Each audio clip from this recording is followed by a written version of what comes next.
আসসালামু আলাইকুম। আজকে অনেক দিন পর বিলে পানি দেখতে গিয়েছিলাম।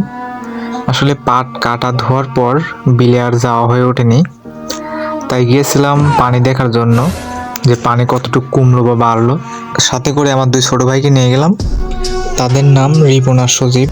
তার একটা ছোট বোট নৌকা আছে, সে তার ছোট নৌকার কাছে আমাদেরকে নিয়ে গেল। গিয়ে দেখি যে নৌকা পানির নিচে ডোবানো। সেটা দেখে পাশের বাড়ি থেকে একটা ডিশ নিয়ে আসলাম পানি সেকার জন্য। তো সে নিজেই পানি সেকতে শুরু করে দিল।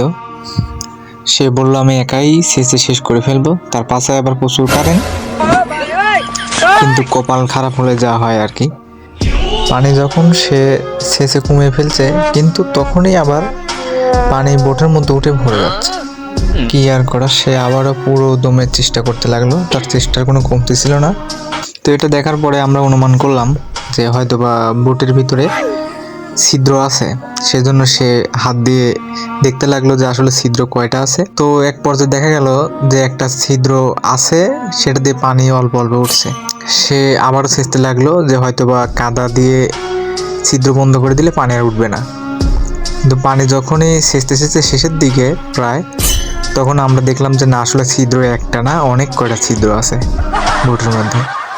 তো এটা দেখার পরে আমরা একটু হতাশই হলাম, কিন্তু ছোট ভাই বললো যে হতাশ হবার কিছু নেই, হয়তোবা যদি ছোট ছিদ্র হয় তাহলে কাদা মাটি লাগিয়ে দিলে আবার ঘুরে আসা যাবে, সমস্যা হবে না। সাথে তো ডিশ আছেই, একজন সেকলে পারে আর একজন নৌকা চালালে পারেই হবে। তো রিপন যতই পানি সেচে কমে ফেলছে, ততই পানি বোটের মধ্যে উঠে ভরে যাচ্ছে। পর্যায়ে দেখলাম যে আসলে ছিদ্র একটা না, অনেক কয়টা। আসলে সে অনেক কয়বার কাদামাটি দিয়ে চেষ্টাও করলো যে পানি আটকানো যায় কিনা, কিন্তু পানির আটকানো গেল না।